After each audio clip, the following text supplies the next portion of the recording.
The battery in your driveway is probably not worn out. It is buried under a layer of crystal, and that crystal grew there because of how you drive, not how old the battery is. The difference between a battery that dies at 3 years and the same battery still cranking at 12 is one charging habit that costs $30 once. Every forklift fleet has been doing it on a schedule for decades. Most drivers replace a battery every 3 to 5 years at $200 a time. Over one car's life, that is $1,000.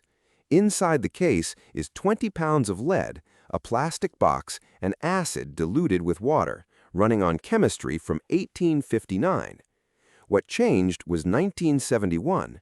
General Motors sealed the top and called it maintenance-free. That phrase did not mean the battery stopped needing maintenance. It meant you could no longer perform any.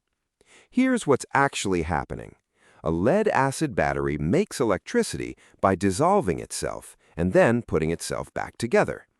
Cranking the engine forms lead sulfate on the plates. Charging breaks it apart again.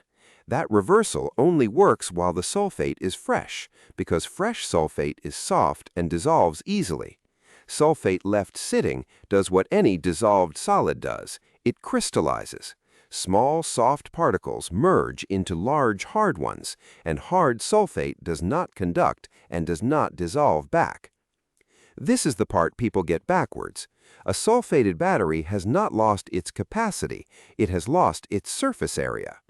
The plates are a porous lead sponge, and the whole point of that sponge is surface, because the reaction only happens where acid touches lead. Crystals grow across it and glaze it shut. The lead is still there, the acid is still there. They cannot reach each other, so the battery reads 12 volts sitting still, then collapses the second you ask it for 400 amps. What grows those crystals is time spent below full charge, not heavy use, sitting, partly charged. Which brings us to the thing nobody is told. Your alternator is not a charger. It is a fixed voltage supply around 14.2 volts, and its job is running the car, not filling the battery. Bringing a battery genuinely to full takes hours held higher than your alternator ever delivers. So you drive 11 minutes with the headlights, the blower, and the stereo on, and you park. The alternator fed the car, not the battery. Do that 5 days a week, and the battery never sees full. It lives at 80%, and every week a few more crystals lock in permanently. Then people blame the wrong season. Heat does the damage. Under-hood heat corrodes the grid and drives water out of the electrolyte. Cold only exposes it. At 0 degrees, a battery delivers half its cranking current, while cold oil makes the engine demand twice as much.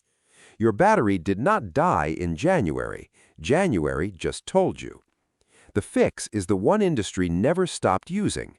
A forklift battery costs thousands, so nobody throws one away. Fleets charge them fully at the end of every shift. Bulk current, then a long hold at raised voltage called absorption, which converts the last of the sulfate, then a float. Telecom standby banks run the same way and last 10 to 20 years. Same chemistry as your car. In those industries, the battery is an asset. In yours, it is a consumable. So here's the protocol.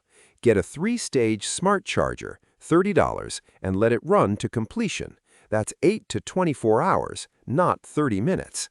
Once a month if you drive short trips. Then read it yourself. Everything off, 4 hours resting, multimeter on the terminals. 12.6 is full, 12.2 is half. Those counter testers estimate cranking amps from conductance, and on an undercharged battery, they say replace. A battery at 12.2 is not bad, it's hungry. Then clean the posts. That crust is resistance, so charging voltage never fully reaches the plates. Baking soda, a brush, then a smear of grease. Honestly, sulfation reverses only up to a point. If one cell has shorted, the battery reads about 10.5 volts, and nothing fixes that. Never equalize a sealed or AGM battery, and charge in open air because they vent hydrogen. One last thing. If a battery keeps going flat, something is draining it after you walk away. A $9 multimeter in line with the negative cable should read under 50 milliamps. Find that drain or you will buy batteries forever. Your battery is probably not worn out. It's undercharged, and it has been for years. Send this to whoever got told theirs needed replacing.